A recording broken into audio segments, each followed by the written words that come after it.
Hello, my name is Harry, and this is Learn English with British Harry. I am British and I have helped thousands of students to improve their level of English. This podcast is designed for you to be immersed in English and to help you to improve your English listening skills. With that being said, how are you today? Please let me know in the comments how you are feeling today. Even if you're not feeling great, you can let me know. And this is important because here we are building a community together, and it's very nice to hear from other people because the nature of these podcasts is that it's one way. But it's really nice to hear from you, even if it's just to say hello or hi. It would be really nice. Myself, I'm trying to get over this cold. So this cold has been lingering around. I've taken some medication, not very strong medication, because I don't really like to take a lot of medication. I've been concentrating on natural remedies such as hot water with lemon and ginger, which is quite nice. So hopefully I can get rid of it soon. But apart from that, everything is good. Let me know in your life, how is everything going? Since starting this YouTube channel, I have a newfound respect for content creators. I've discovered how difficult it can actually be, but it's actually very rewarding. It's incredibly rewarding creating something from scratch and seeing the final product. So initially, there are quite a few steps to think about. You have the idea, thinking about the idea, then researching the topic, creating the script, filming, making sure that the camera that you're using is charged, has enough space, thinking about audio, thinking about good audio, lighting, then recording and taking lots of takes, and then going on to the editing process, exporting, uploading onto YouTube, and making sure that everything is okay. Along the way, people use lots of different types of gadgets, which I don't have at the moment. I have the bare bones, so the necessities. I focused on the quality of audio. So I invested in a really good wireless audio kit, and I connect that to an iPhone. This is actually an iPhone 11, so it's quite an old iPhone. And I'm looking to upgrade in the future, but I need to justify that cost. So as the channel starts to grow, I'm looking to invest in my equipment. Now, I love my gadgets, and I've researched how people make their videos. A lot of people use things like a teleprompter to read from a teleprompter. To me, this feels a little bit unnatural. But some people do it really well. You can't even tell that they're reading from a teleprompter like in the news. But I think it's really handy. So I have my script and I have my bullet points. I actually have my laptop on a box right now so I can see the bullet points. So I can keep track and make the lessons engaging and try not to waffle too much. But the whole idea of this podcast is to waffle. Now, I think it's quite interesting to go off topic. I think it's really good for your listening skills because this is how I speak naturally. So you get used to listening to native English speakers. So being born and growing up in London, I've been exposed to many different type of accents, different type of cultures, and understanding slang, not just from London, but from all around the UK. So I thought it would be quite interesting for you to listen to. Apart from the audio, the video, I have a few box lights. I was quite hesitant to invest in the lights, but over time I realized that it does actually make quite a big difference, especially if you don't have natural sunlight. In the UK, you don't get much sunlight apart from the summer, so it's quite nice to have that just in case you need it. So content creation, there are so many things to think about. It's an evolving process where you make mistakes. I've had instances when I've recorded a video and I forgot to plug the extension into the iPhone, so it didn't record. There've been other times when I forgot to clean the camera lens, and when I watched the video back, it looked fine until I exported it to the laptop and the video was blurry. So there's lots of things like this that you pick up on, even when it comes to editing, using different editing software. Some other people that may be more fortunate may have teams or export this to other people to do. I do everything myself, so it's been quite a big learning curve. But I feel like I have a natural aptitude for IT and having patience. I think this comes from when I was younger and building my own desktop computer. So, researching the components, I'm not afraid to dabble with technology, and I feel that making mistakes is really important. It's just like learning English. The more that you keep practicing and learning and making mistakes, for example, if you're learning new vocabulary and you use those words in a conversation, it might not be the perfect context, but you are practicing saying the word and making the shape with your mouth, and hearing yourself say that word is really important because you're putting the vocabulary into your active learning. It's not just passive. So active learning is really important. Just hearing you say the word is so powerful, and it reinforces that learning. And over time, the neurons in your brain will start to make stronger and stronger connections, and it will just become natural. If anyone is thinking about starting a YouTube channel, I would say definitely go for it. I was thinking about starting this English channel over 6 years ago, and life just got in the way. I saw quite a few other people making channels about learning English, and I thought, I can't really compete with that. They're very good, and I talked myself out of it. But over time, I realized, okay, I need to just go for it. It's something that I enjoy. I have lots of experience in teaching, and I think that I could help a lot of people from these lessons. So if you want to start a channel, definitely think about your interests, your hobbies, and go for it. And over time, you will start to learn new things. I know you may be apprehensive, but think about your hobbies, think about your interests, even if you're just documenting your daily life, because I think content creation will just continue to grow. You have the traditional entertainment channels, even things like Netflix and streaming channels. But sometimes people want to hear from other people. It may be a useful skill like DIY. I've learned so many interesting things. I fixed my washing machine by watching a quick video on YouTube, so fixing my car with small issues. So it's fantastic for learning, but also having a connection and seeing how people live their life is so interesting and fascinating because it's more genuine. It's not as overly produced as a TV show or a movie. So, you have a lot of experience, a lot of stories to tell.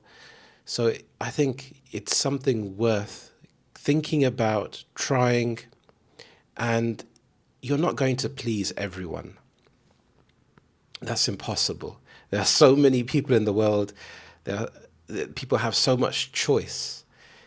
Even when it comes to learning English, for example, you have a plethora of teachers that you can learn from, and I think that's wonderful. Compared to 30 years ago, you had to just learn from books.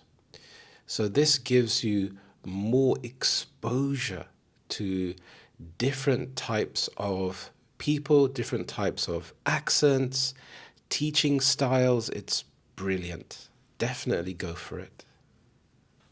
Talking about gadgets, are there any gadgets that you like in your life? Are you a gadgets person? Are you afraid of technology and prefer to stay away from it? I think technology, it's unavoidable. It's here, it's ever growing, it's just going to become bigger and bigger over time. Now, I saw this article about the Apple Vision Pro, and it looks amazing. I've seen some trailers, some videos for it on YouTube, and it looks absolutely amazing. Being able to watch a film and have the screen as big as you want to, feeling interactive. For example, if you're playing a game, you actually would feel like you're inside the game. So the idea looks amazing. So this title, as Apple headset reaches Europe, will VR ever hit the mainstream? VR is virtual reality. So as Apple headset reaches Europe, so it's made its way to Europe, and will it ever hit mainstream? So what does mainstream mean? Mainstream refers to the ideas, attitudes, or activities that are shared by most people and are considered normal or conventional. So it represents the common or popular way of thinking or doing things, or things that are widely accepted in society. For example, mainstream music is a kind of music that most people listen to and is played on popular radio stations. So mainstream. If we think about social media, in my personal experience, things like Facebook have become more mainstream.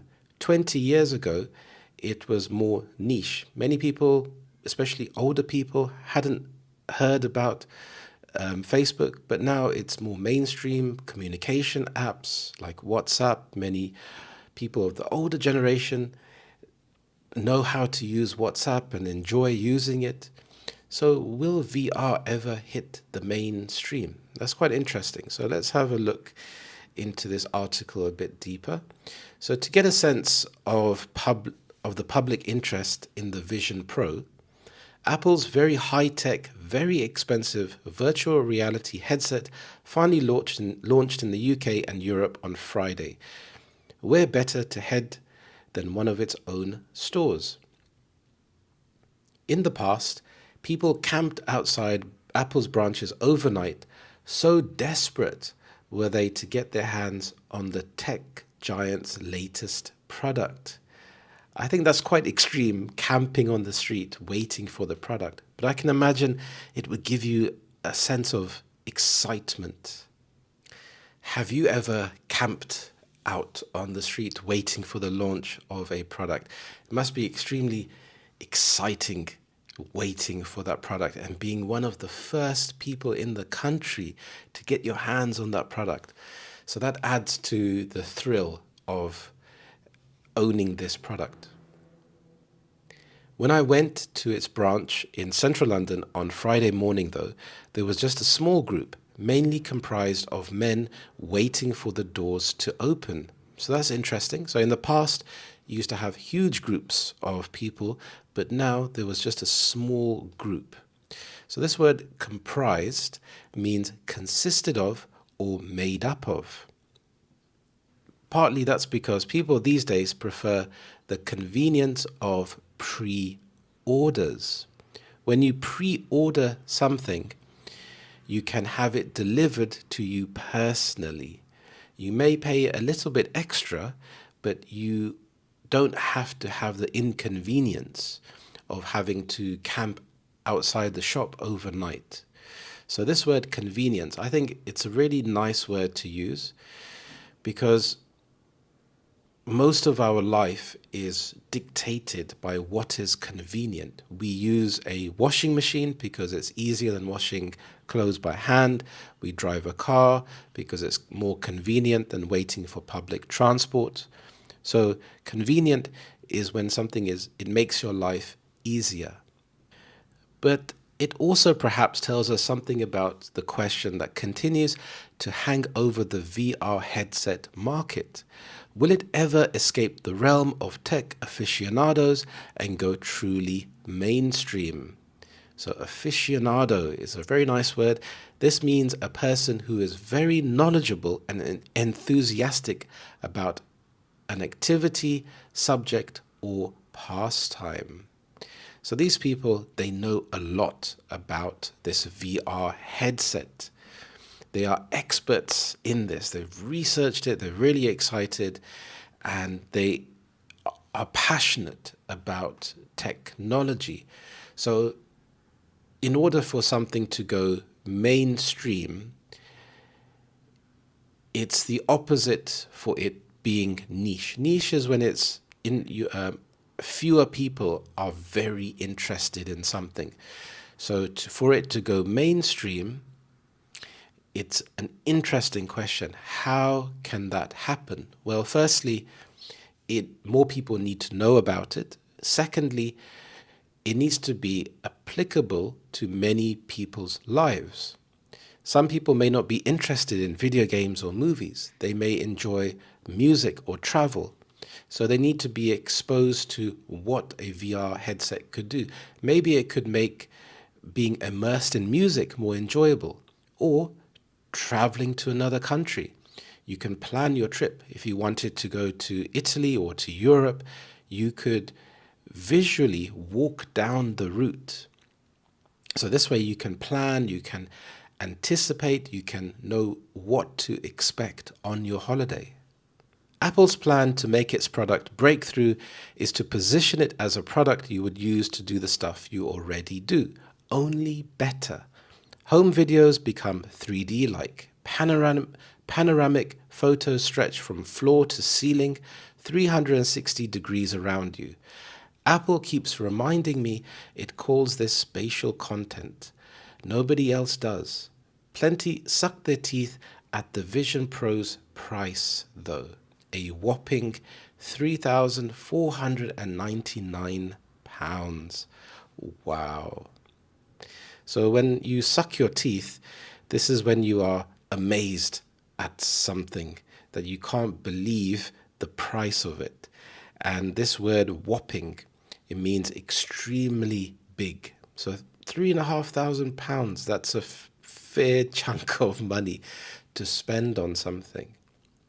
So they have to justify it. They have to make you feel like this product is worth spending a substantial amount of money. It has to enhance your life in some way or give you immense joy or pleasure. Facebook owner Meta has been watching Apple's approach closely. It's been in the VR game a long time. At a recent demo for the Meta Quest 3, which has been available in the UK since 2023, the team was very keen to talk to me about multitasking, having multiple screens on action at once. In a demo, I had a web browser, YouTube, and Messenger in a line in front of me. We always did this, we didn't really talk about it, one Meta worker told me. So that's quite interesting. The key word here, multitasking. It seems that this is a bit of an old-fashioned word now. The terminology seems to be about productivity, which encompasses multitasking. So when you're multitasking, you're doing lots of things at once. And it shows that you can handle stress, you can get lots of things done. Long gone are the days when you can just focus on doing one thing. You have to be able to be a jack of all trades and be excellent at doing many, many things. A man wears a Quest 3 to watch video instructions while building a crib. Not the most exciting concept, perhaps, but it shows just how Meta wants people to see its tech. Oh, and it costs less than £500. So this is quite interesting. So this man is building a crib, is a bed for a baby, and that would be quite useful if you can visually see how to build it. Yes, you may have video instructions or paper instructions, but feeling interactive when you're building it is incredibly useful. This way you don't miss an important screw and you can put it together excellently. So this seems to be about the practicality, showing the practical side, not just in terms of entertainment, but something that will enhance your life. This way, you can justify the cost, you can justify having this device in your life because it's more convenient and it eases the pain and the struggle.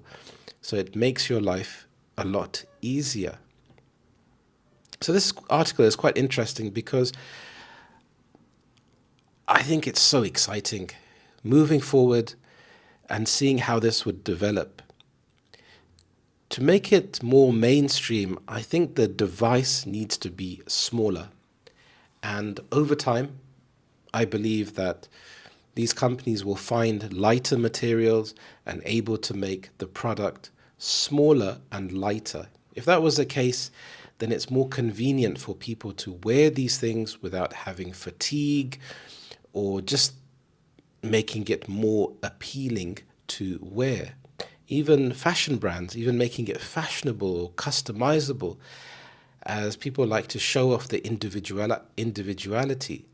So think about this gadget, this VR headset, and think about how it would improve your life. What are some of the pros? What are some of the cons?